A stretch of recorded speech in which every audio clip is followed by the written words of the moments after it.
Hey everyone, and welcome to another edition of Problematic Women, a show that showcases strong conservative women, current events, and the hypocrisy of so-called feminists. My name is Kelsey Harkness. I am a senior news producer here with the Daily Signal. And I'm Bree Payton, staff writer at The Federalist and friend of the Daily Signal.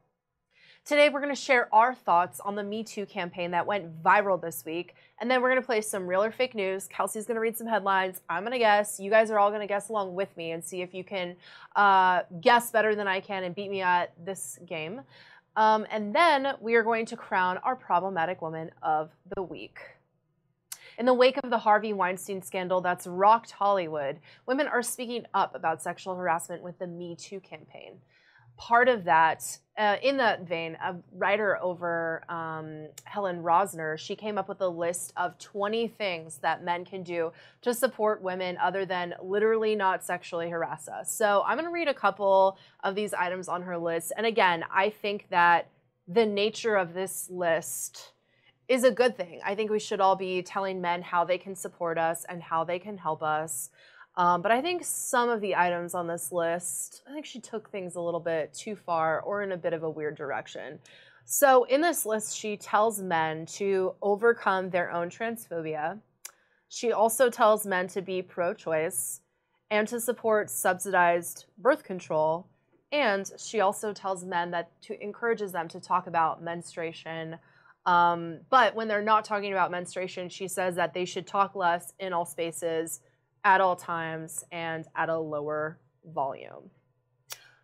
I feel like some of these issues she's raising are yet another example of an instance where women should be uniting. This, I would think, would be an area where we should all be agreeing and coming together despite our political differences, and yet almost all of those points that she raised in that little tweet storm she went on were political in nature. They were about policies, about birth control policy.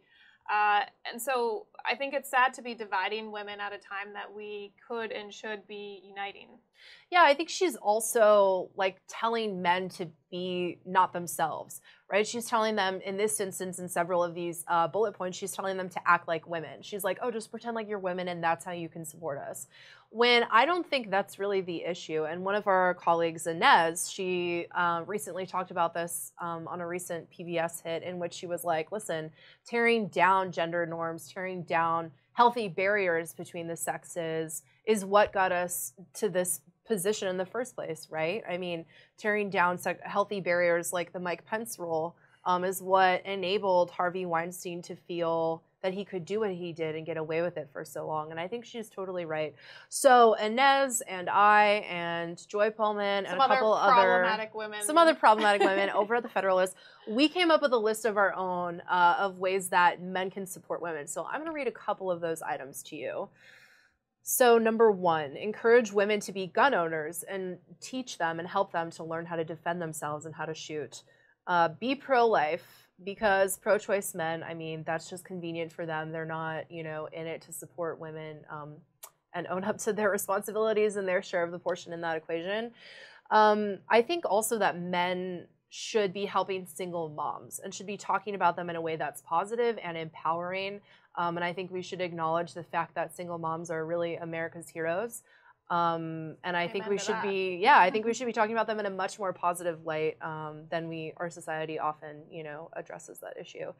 And also being there for your kids. That's a very important thing to do if you're a man, to support women and help support and nurture future women, right? And then Inez had a couple of suggestions also. She says, don't infantilize us by entertaining stupid ideas just because they come from a female. She says, love your daughter's mother to teach her how men should value her, and lift the worries from your wife by ensuring that you're prepared to shoulder the burden of protecting the family during tough times. And Joy says that men should marry women. And I agree. I think, it's a good thing to always encourage. And to lead your family's religious observances instead of just, leaving that to the wife or leaving that to be a vague issue.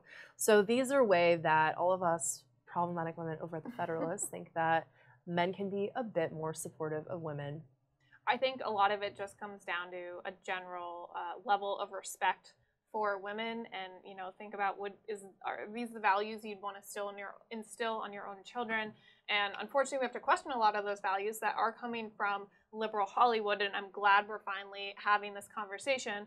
But another conversation we need to have is when these allegations of sexual harassment, sexual assault, which, let's be very clear, are two very different things that I think are being conflated in this hashtag Me2 campaign. But when these allegations arise, how can we as a society better address them? Is that encouraging and empowering women to report them? What about those women who, for one reason or another, can't or won't report them? How do we support those women? I think that's the conversation we need to be having right now. And I think Mary Catherine Ham shared some of her experience over at the Federalist. I'd encourage you to all read that, about her experience actually reporting some of these inappropriate behaviors that she's experienced in her professional career as a female in the news industry. But another approach that I do not think is getting enough attention this week is that of the late Carrie Fisher. So Carrie Fisher, if you haven't heard the story, a friend of hers went on the radio and explained the story about how she was in the front seat of a car with a producer, and the producer started putting moves on her and literally got on top of her and would not get off when she asked him to. And so this producer, his name is anonymous, but what this woman went on the radio saying is that she was friends with Carrie Fisher, told her about that incident. And what Carrie Fisher did the next time she was in that producer's office, she went to the butcher and bought a cow tongue, wrapped that cow tongue in a Tiffany's box, put a white bow on top of it, and left it on his desk. And I mean, if that's not female empowerment, I don't know what is. I think that story is incredible, and I am trying to make a new call to make the cow tongue emoji the new sign of female empowerment on Twitter. So I hope you all will join me in that. I agree. More tongues all around. Let's do it. Get it going. Yeah, well, so that's one way to address it, I think, behind the scenes, to have strong female friends who are going to support you and maybe even put cow tongues on men's desks when they act inappropriately. I would say they certainly deserve it. Another approach we're seeing arise over in France. And this is according to Vox in an article today. Their solution to address not just sexual assault, but sexual harassment, catcalls on the street, is to legislate it. So they have a gender equality minister. This is an actual thing in France, so I'm sure we'll be seeing it here soon. And she proposed a bill that would fine people for engaging in street harassment, including aggressive catcalls. Bree, what do you think of this approach? So I think conflating sexual assault and harassment is dangerous territory, especially for a country like ours that values free speech. I mean, it's the first right that is protected. It's listed number 1 in the Bill of Rights that we have, right? The freedom to express ourselves. And while I don't think that harassing a woman or catcalling her is, an eloquent way to exercise one's First Amendment right, I think that when you start to police that, when you start to legislate that, I think that gets in dangerous territory. I think a better way to combat that is to teach men to act like men and be gentlemanly and explain that, listen, catcalling, that's not what real men do, right? That's what weirdo, gross, coward, gross men do on the street. Real men take a woman out to dinner and act like gentlemen. So I think, fostering and embracing and encouraging men to channel masculinity in a productive and healthy way, I think that's a better approach than to go after it legislatively. And also, this has become a problem on higher education and college campuses across the country because the Obama administration, through Title IX, sent a letter to every college campus across the country saying, listen, you better start legislating and treating sexual harassment the exact same as sexual assault, or else, we're going to yank away your funding. So now you have kangaroo courts all over campuses, and what's happening is that men and women don't trust one another. And I think the distrust between the sexes is causing this kind of, behavior, these problems. this culture, which is toxic towards women in some cases, I think it's causing that to thrive. I'd agree. I think legislating it is a very complicated and complex solution, but I do hope that this conversation we're having right now, unfortunately, because of Harvey Weinstein, I hope it continues, because so often we see these hashtags, Me Too, and we've seen these types of things before. They come and go, and people forget about them, and I think that's the sad part. So I do think we need to do more to come up with some sort of solution to really empower women to be able to report these instances and to fight back. And if they don't feel comfortable reporting it, I think we need to be there for one another to put cow tongues on men's desks who behave in that manner. Exactly, because they deserve it. All right, with the Me Too campaign going viral this week, you'd think women advocacy groups like the Women's March would focus their efforts on raising awareness for sexual assault victims, but instead they were preoccupied with some other matters. They were one of 10 groups sponsoring a hashtag No Muslim Ban Ever event in front of the White House on Wednesday, protesting the Trump administration's latest iteration of the travel ban. Our own Daily Signal correspondent, contributor Genevieve Wood, attended the rally to talk to protesters to see why they were there. And their answers might surprise you. Here's the clip. From Donald Trump, no. I don't think he's a fair person at all. Okay, so let me ask you that question then. Is this as much about Donald Trump as it is the ban? Yes, ma'am. Yes, ma'am. It's about everything that Donald Trump does is not right. You can't think of one good thing he's done? No, I can't. Not really. Every time I see him, he's really talking bad about people. Mental issue, which Trump is escalating by allowing oil and fracking and all kinds of processes that are destroying the earth. But yes, it certainly is. For me, it certainly is about Trump. Well, thank you very much for talking with us. We greatly appreciate it. So, Kelsey, what are your thoughts?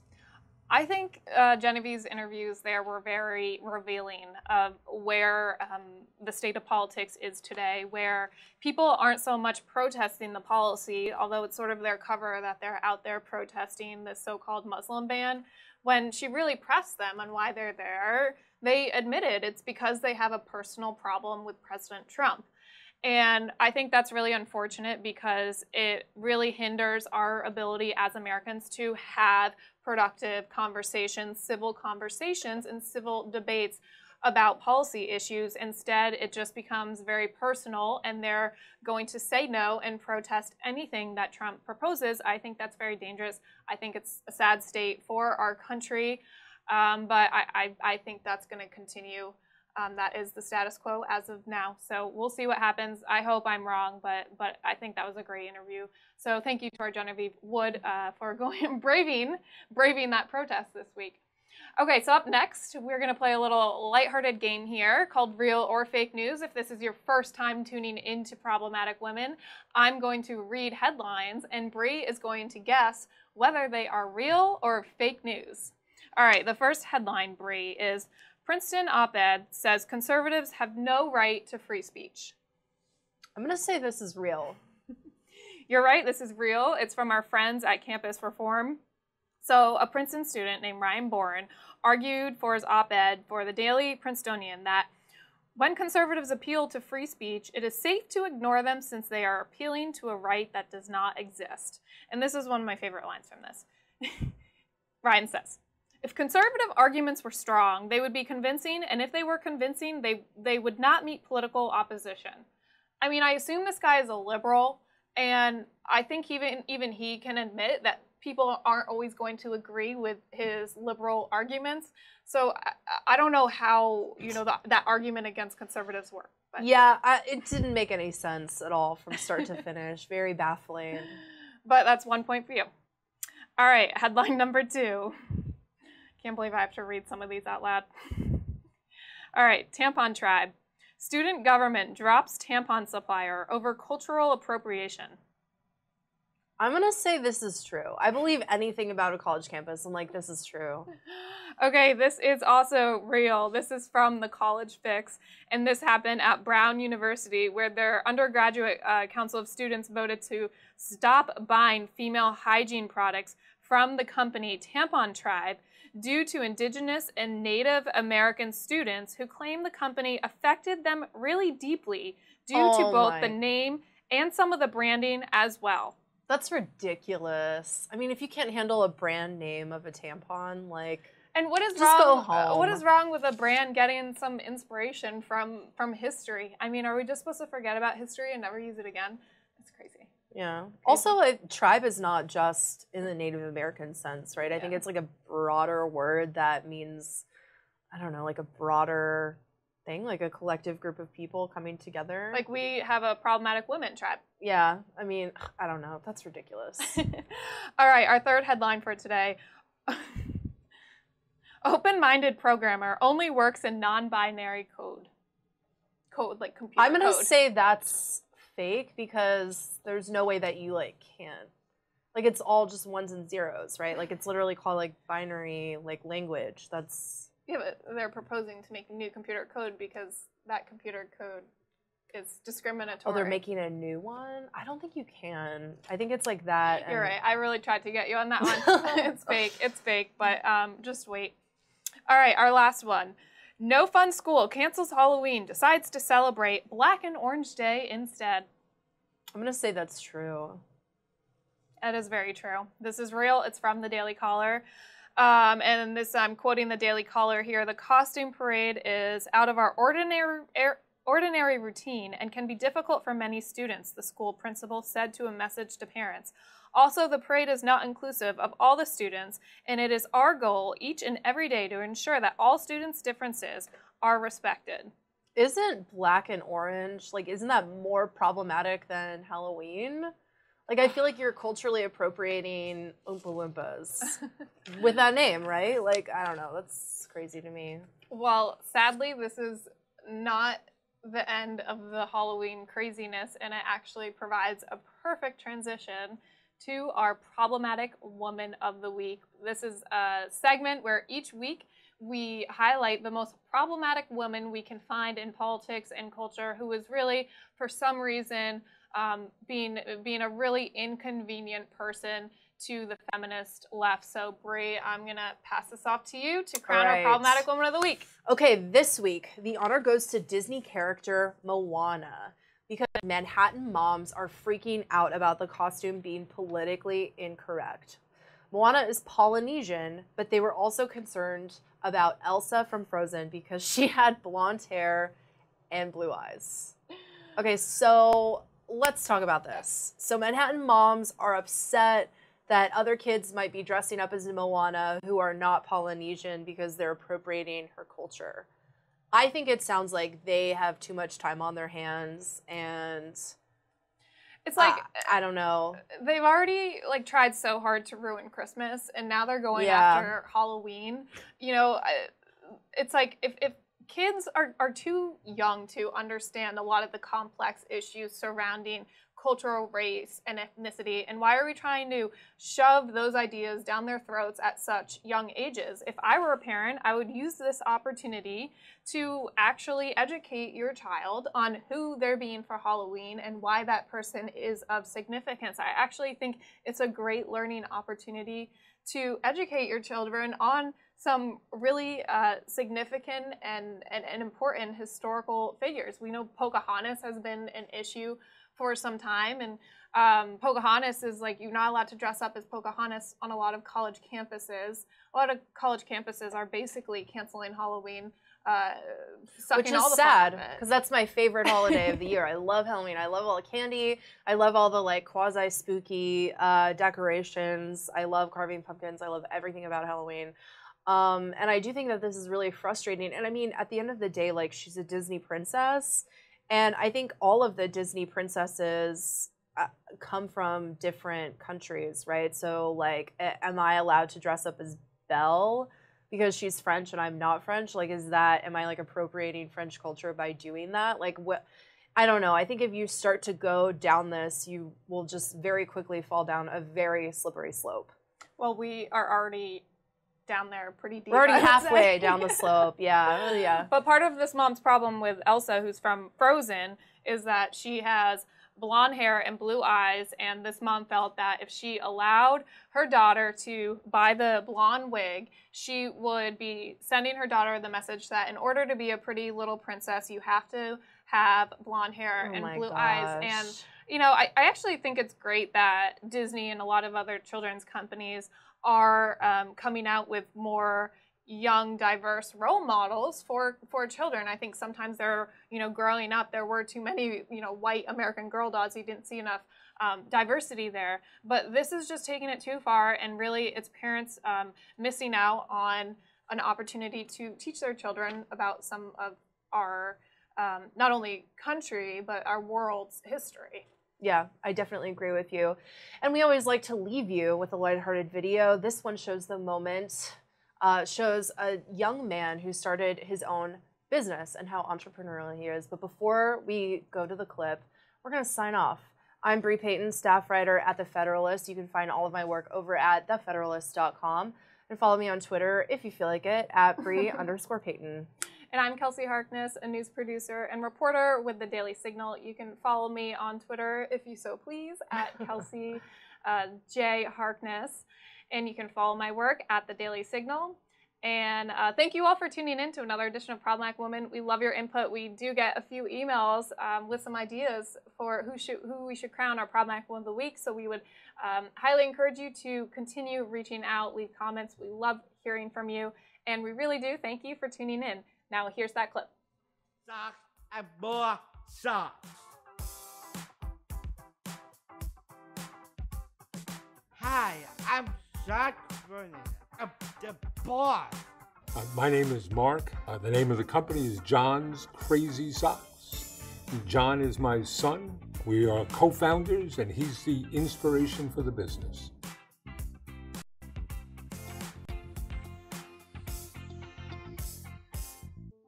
The Down syndrome, it did shock us. We spent the first day just trying to understand what was going on, and he had some significant medical issues. And we were having people tell us right away, here are things he can't do. We knew he was our son. We were going to do everything we could for him. John, almost every day of his life, has just shown us what he can do and what's possible.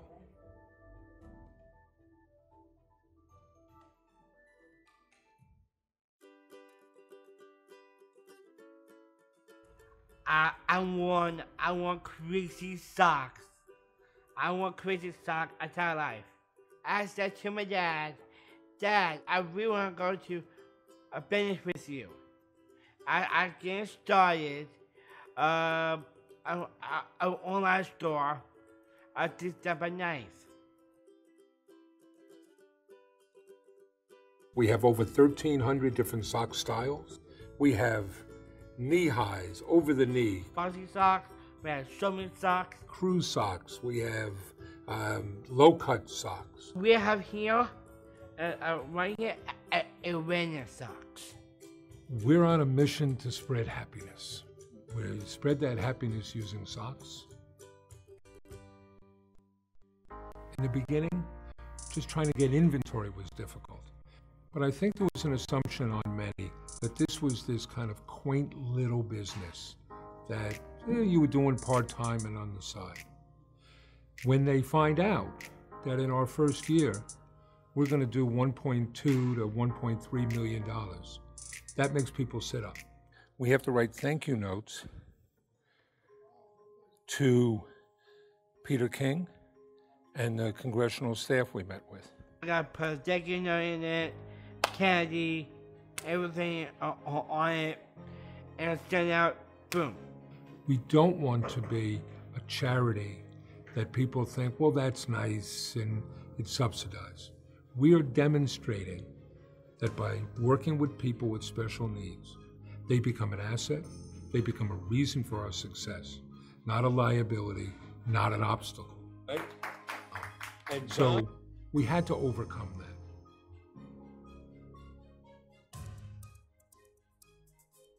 I feel like, okay, it's giving back, it's making money, being with so many nice people, it's contributing to making back to the community and making people happy. I mean, it's kind of like it shows that you can do anything you want, anything. It feels good knowing that I got a full day of work and I can go home and I'm happy.